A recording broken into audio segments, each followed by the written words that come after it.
While South by Southwest claims to pump hundreds of millions into Austin's economy each year, a KXAN investigation found a striking gap between the event's financial impact and the paychecks of those who help make it happen. This week, on Inside the Investigation, digital reporter Abigail Jones explains the movement to increase pay for South by musicians.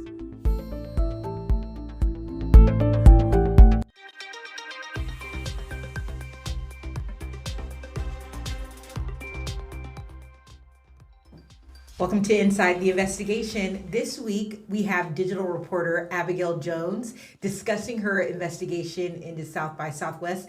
Abby, I think this is the first time that you've been in here with us, right? Yeah, this is my first time appearing on KXAN Live or doing really any on-camera experience like this. I'm excited to be here. Well, we're excited to have you. We're excited to be a part of your first on-air experience. But your report, it looked into the inner workings of how South by Southwest works with musicians. First, though, explain to us how they recruit and hire for this event. Yeah, so like any job, there's an application process. The only difference is that musicians have to pay to apply for South by Southwest, where they're then chosen for a showcase. And there's several different ones, and for each one, the process can be a little bit different. For example, Rolling Stone and Billboard, they have their own showcases that have become popular in the last few years. Rolling Stone has the Future of Music showcase. I talked to Rolling Stone's publisher, Brian Shaka. He said that some of the performers are chosen through the application process, and some are chosen through Rolling Stone's talent recruiters, where they'll go and look for people that they want specifically on that lineup. And that's important because depending on the showcase, the pay can vary too. So Rolling Stone and Billboard, spokespeople from both of those brands told me that they set their own pay rates that are separate from South by Southwest pay rate that they pay for a standard showcasing artist. And then the city of Austin also pays its own standard rate, which was set back in 2023. So if a musician is playing at a city-sponsored South by Southwest event, they will get that city pay rate. I see. Well, I mean, South by Southwest, as a musician, I'd have to imagine it must feel like a really cool opportunity. But, you know, in this economy, we always have to ask, how much money do they offer for these gigs? Yeah, so musicians can choose between the badge, which South by Southwest itself values at $995. If they don't choose the badge, they can choose monetary compensation. Mm-hmm. And this past year for solo and duo acts, it was $175. So let's just stop for a second. For a solo and duo act, it's $175 per event? No, it's a flat rate. It doesn't matter how many events you perform. It's just $175. Doesn't matter if you're on stage for 2 minutes or 70 minutes. It's just $175. And then for bands of 3 or more people, it's $400. For bands yeah. Of 4 or more? 3 or more. 3 or more. Mm-hmm. Okay, so a band of 3 could be splitting $400. Yeah, exactly. Flat rate, not per event. Mm-hmm. Okay, so this is not necessarily enough money to pay your rent for the month or anything. The musicians are, I'm guessing, working other gigs or even jobs during this time? Yeah, they kind of have to. We went out with the Austin Federation of Musicians, which is a local musicians union that's part of a greater national union, the American Federation of Musicians. And we talked to the AFM president, Aaron Lack, as he was handing out flyers and leafletting, spreading information about the union and kind of contesting what he called unfair working conditions and low pay. He said that the pay at South by isn't only low, but it's not even industry standard.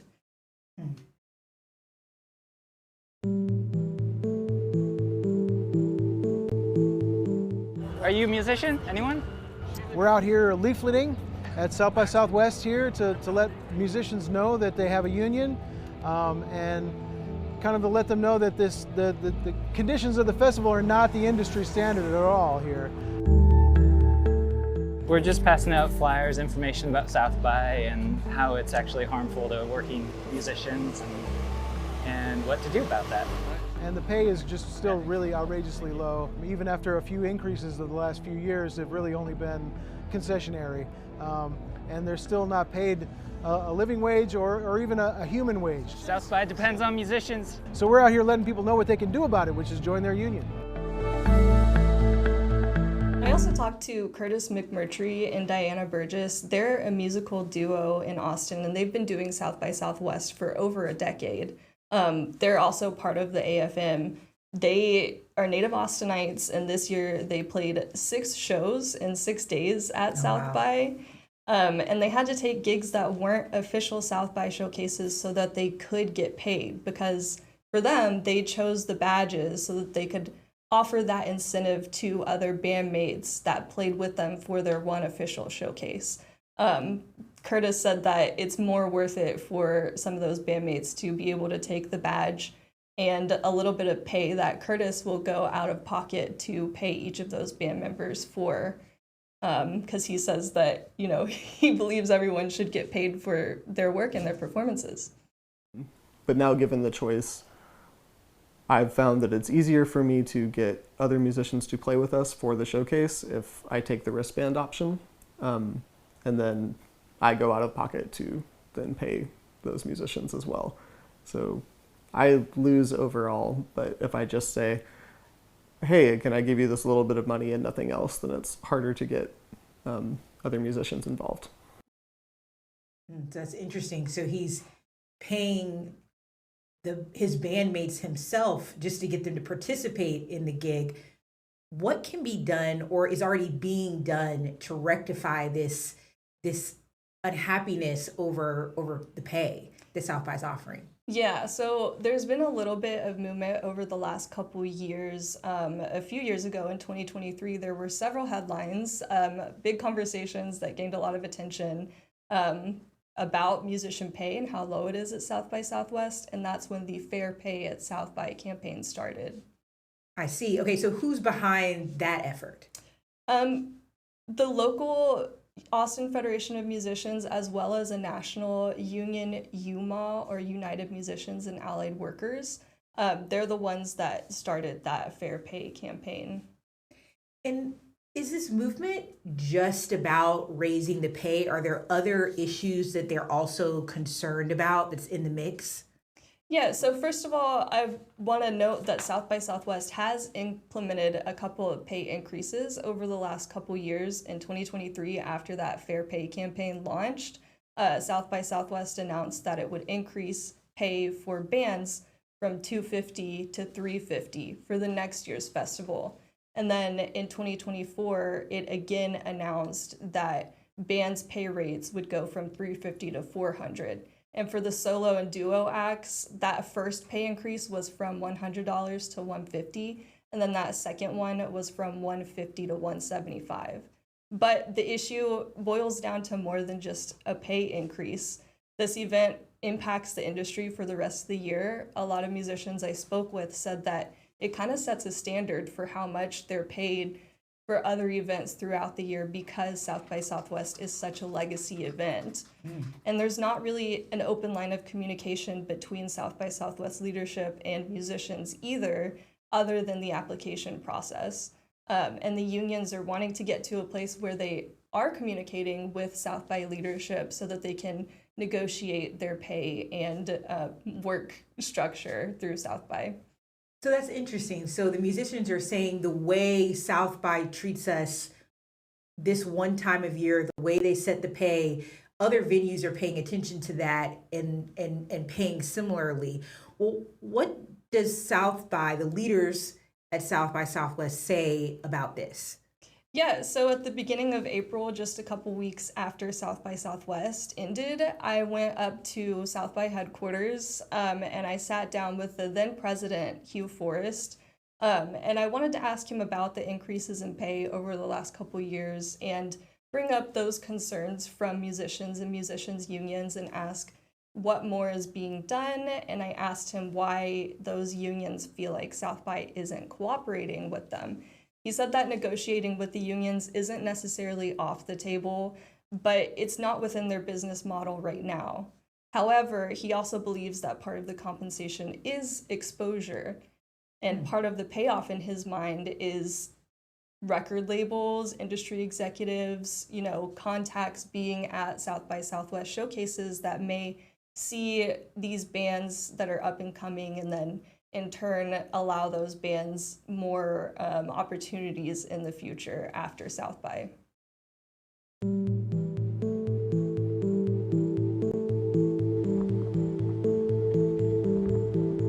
I think that fundamentally, our mission statement is South by Southwest helps creative people achieve their goals.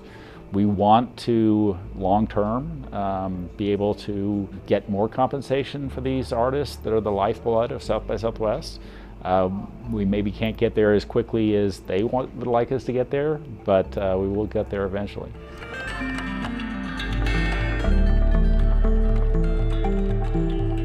Those conversations have certainly helped us to rethink a lot of the things we do with the Music Fest as well as the Film Fest, and we've acted accordingly.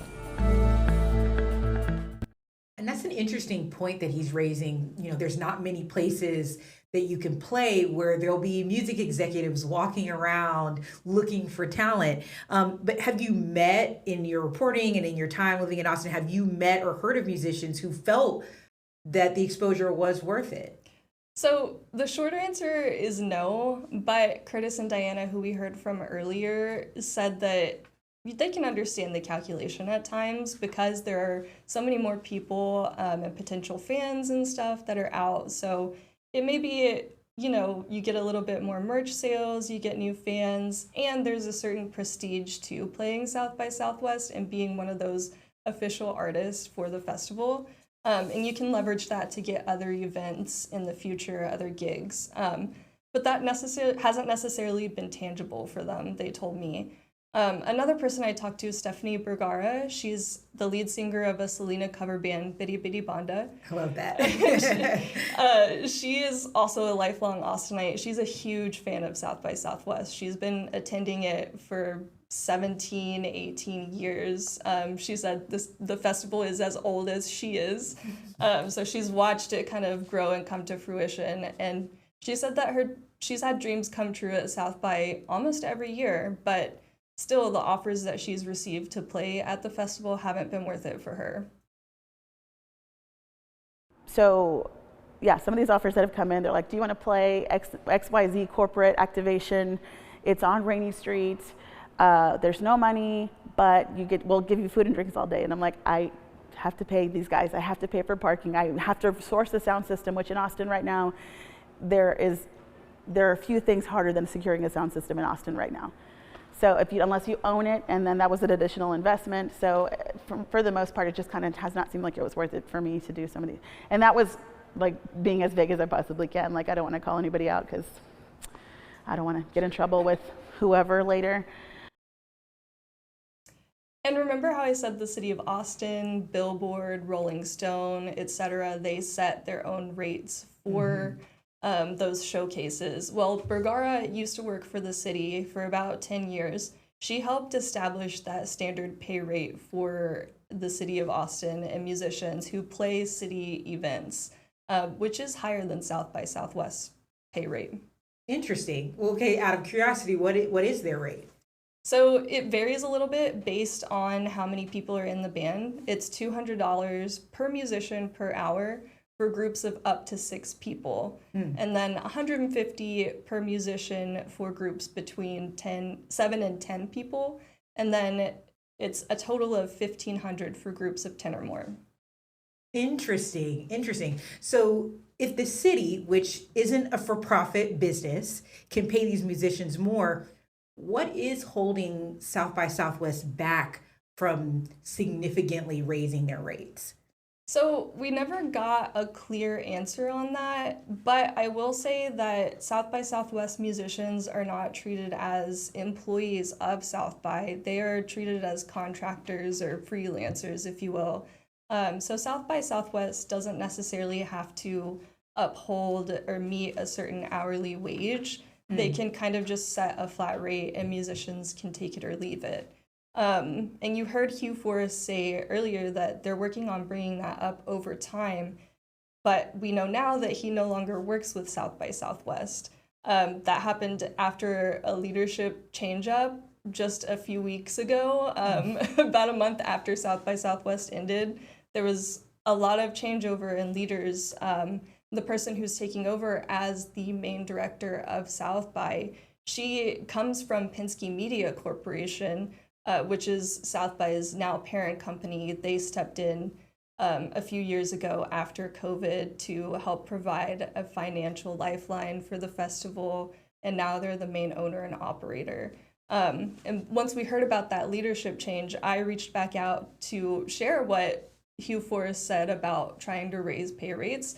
And I asked if the new leadership is going to carry that over as a priority, and I still haven't heard back yet. So there's a question of, with this new leadership, will there come significant change? Will it be more of the same? Interesting. And I really am looking forward to hearing your update on this. Hopefully we'll hear something soon from South by Southwest. But for those who are listening, you can go to KXAN.com/sold out and read Abigail's incredible report right now. Very thorough reporting. This is one that I really enjoyed reading. We appreciate you all listening. Don't forget to join us next Friday at 10:30 for another Inside the Investigation. And new this week, or not new this week, we've been doing this for quite some time. You can listen to KXAN's investigative podcast highlighting some of our award-winning team's latest reports exposing corruption, safety concerns, and system failures across Texas. The podcast will feature audio versions of our weekly Inside the Investigation, and you can find that wherever you get podcasts. See you next time.